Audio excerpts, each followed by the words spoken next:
ओम सभी को सादर अभिवादन। नमस्ते जी। मैं आर्य समाज की परंपरा से भगवान राम और भगवान श्री कृष्ण जिस परंपरा से पढ़े अध्ययन किया, उस परंपरा में दीक्षित होकर के आज के सबसे चर्चित संत श्री प्रेमानंद जी से आर्य समाज की तरफ से 3 प्रश्नों का उत्तर चाहता हूँ। यदि वो इन 3 प्रश्नों का उत्तर नहीं देते हैं तो जितने भी आर्य परंपरा के जो श्रेष्ठ लोग हैं, आर्य लोग हैं, वो उनको तथाकथित संत समझेंगे, पाखंडी समझेंगे, जैसा कि मैं कहता ही आ रहा हूँ। तो आर्य समाज की तरफ से श्री प्रेमानंद जी के लिए पहला प्रश्न है, ये जो राधा आप पूज रहे हैं या अपने भक्तों से पुजवा रहे हैं, तो क्या ये राधा वही है जिसने इस संसार की रचना की है? क्या ये वही ईश्वर है जो संसार को समय आने पर नष्ट करेगा? क्या ये वही ईश्वर है जो मनुष्यों के पाप और पुण्यों का ठीक ठीक फल देता है? इस पर आप क्या कहेंगे? पहला, जहाँ तक बात है, यदि आप कहें कि ये वही राधा या वही ईश्वर है जिसने इस संसार को रचा है, तो मेरा फिर आपसे आर्य समाज का ये प्रश्न होगा, तो जब इस पत्थर और जो भी जिस भी चीज़ की ये राधा बनी है, यदि उसने इस संसार को बनाया है तो उसको किसने बनाया है? वो जो पत्थर या फिर जो भी चीज़ आप पूज रहे हैं वो किसने बनाया है? उसका नाक किसने घड़ा है? उसका कान किसने घड़ा है? क्या ईश्वर भी नाक, कान, आँख इस तरीके वाला है? और क्या जो रूप आप दिखा करके जो एक मंडप सा बना रखा है वहाँ पे आपने, वही राधा है? क्या वो उतनी ही छोटी है? हमारा अगला प्रश्न आपसे है कि आप ये राधा का कॉन्सेप्ट लाए कहाँ से हैं? आपको किस वेद मंत्र में, किस वेद में या वेदानुकूल जितने भी ग्रंथ जिनको आर्ष ग्रंथ कहते हैं, किस आर्ष ग्रंथ में इनका वर्णन है?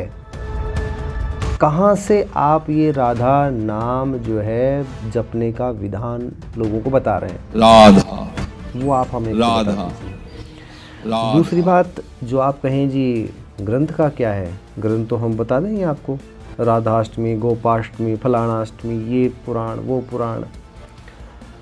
तो मेरा फिर आपसे अगला प्रश्न है, जिनका भी आप ये रेफरेंस दे रहे हैं या देने वाले हैं या देंगे, क्या ये वेद के अनुकूल हैं?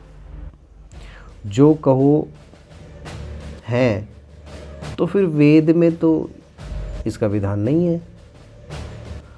जो कहो कि वेद के अनुकूल नहीं है तो फिर वो तो वैसे ही खंडित हो गए। क्या आपकी यह राधा रानी जिसे आप ईश्वर का स्वरूप कहते हैं, क्या वो एक स्त्री है, महिला है? यदि नहीं तो फिर इसका श्रृंगार स्त्रियों के समान क्यों करते हो तुम लोग? क्यों इसको चुनरी उड़ाई जाती है? क्यों साड़ी पहनाई जाती है? क्यों चोली पहनाते हो? क्यों इसको पुरुषों का परिधान तुम लोग धोती क्यों नहीं पहनाते, पैंट क्यों नहीं पहनाते, पगड़ी क्यों नहीं पहनाते? इसके साथ महिलाओं का बर्ताव ही क्यों? तो क्या हम समझे कि ये आपका ईश्वर महिला है, स्त्री है? मान लो यदि आप इसको तर्क से सही भी ठहरा दें तो बताइए, इसका नाम राधा रानी ही क्यों है? राधा राजा क्यों नहीं है? आपके सभी इन आचरणों से सिद्ध होता है कि आपकी आराध्या, जिसको आप ईश्वर करके इतना ढोंग कर रहे हैं, वो एक स्त्री स्वरूप ही है, स्त्री ही है वो। जबकि वेदों में तो ईश्वर ने साफ कहा है, स्पष्ट कहा है, मेरा कोई स्त्री या पुरुष जैसा स्वरूप नहीं है, मैं लिंगों में बंधा हुआ नहीं हूँ, मैं लिंगातीत हूँ। तो फिर भला यह भ्रम और यह चूर्ण आप समाज को क्यों बेच रहे हैं? क्यों पाखंड समाज में आप फैला रहे हैं? क्यों भोले भाले मनुष्यों को आप बहका रहे हैं? जिस राधा को आप पूजते हैं, क्या वही इस सृष्टि का संचालन कर रही है?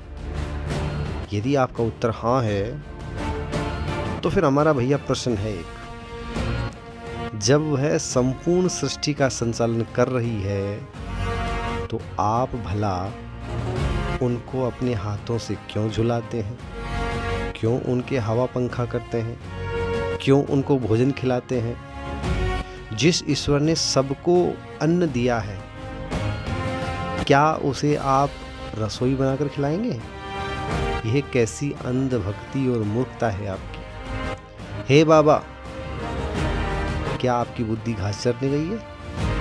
जो सर्वव्यापक निराकार ईश्वर को आपने एक मूर्ति में सीमित कर दिया है। क्या यह मूर्खता और पाखंड आप जानबूझ के कर रहे हैं, या कोई नया मतांतर चलाने की योजना है आपकी? आर्यवर्त पहले ही असंख्य मतों से जूझ रहा है, आप इसे और खड्डे में ना धकेलिए महाराज। क्या कहेंगे आप इस पे? तो हमारे ये 3 प्रश्न हैं, उम्मीद है आप इनके उत्तर देंगे। नहीं दे पाए तो फिर आपके चेले हमें गालियां देने के लिए आएंगे। तो कोई भी हो, आप उत्तर देने का प्रयास करिएगा, हमें प्रतीक्षा रहेगी। ओम नमस्ते जी।